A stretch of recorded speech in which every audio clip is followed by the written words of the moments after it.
Hey, Bearded Rogue here today, and I'm just gonna talk about big box stores in gaming. This is something that's fairly recent. I know that we can thank partially Geek and Sundry's Tabletop for this, but there are several other people who have been pushing into the big box store.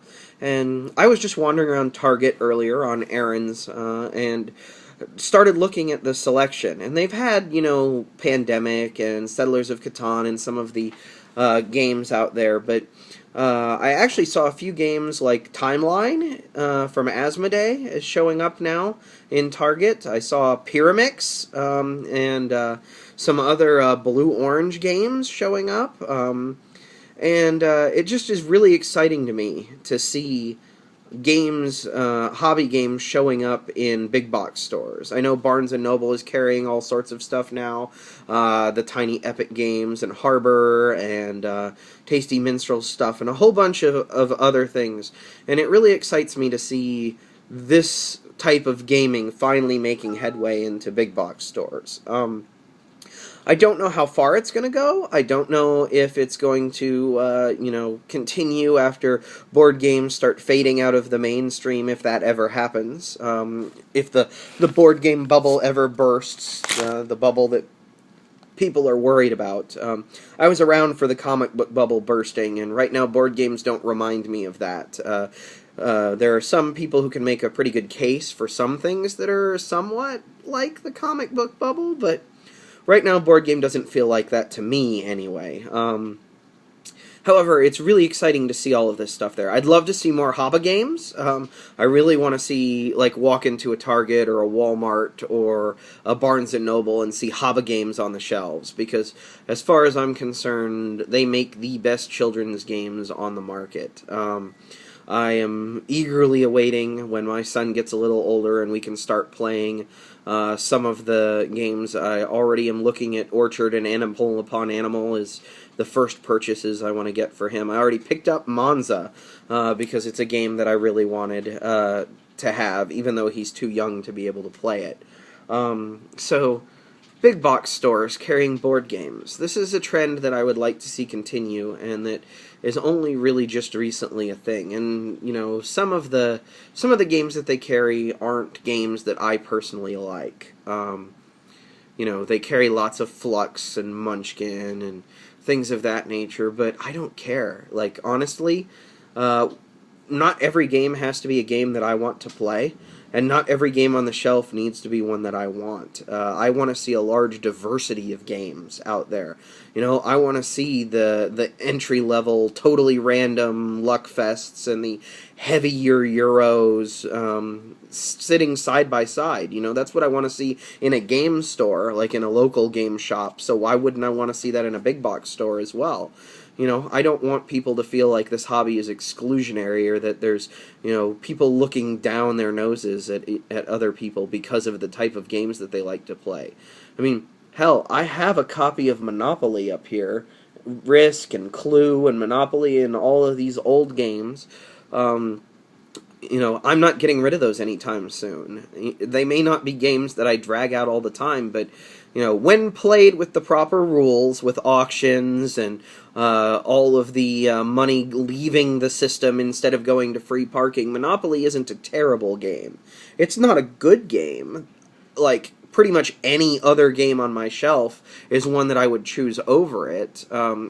Risk, Dudes on a Map games have advanced quite a bit. I'd rather play Chaos in the Old World, or once I can get my hands on it, Blood Rage, or one of the other more modern takes on the genre. But Risk and Axis and Allies is, where I started. I have Ogre, and Ogre isn't exactly a really advanced game. It's much more of a gateway game than people give it credit for. My first experience with Ogre, as a little side anecdote, is my uncle had the old Ziploc baggied version, and I used to play it with him when I was a little kid. Not really little, but before middle school.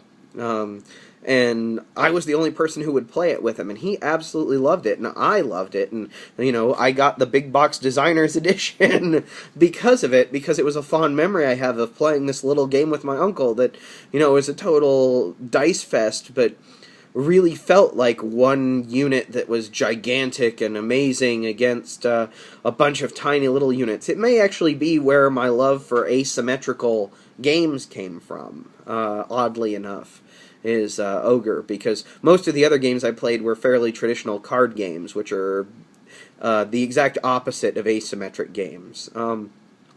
Regardless, it's so awesome to see board games of all stripes showing up in game stores, in big box stores, and in game stores. But like, just to see the inclusiveness of the hobby actually spreading out, and good on Target for having a game aisle that's actually worth shopping in. Like, there were titles that I was interested in picking up that I don't have yet, and I have 300 and some odd games.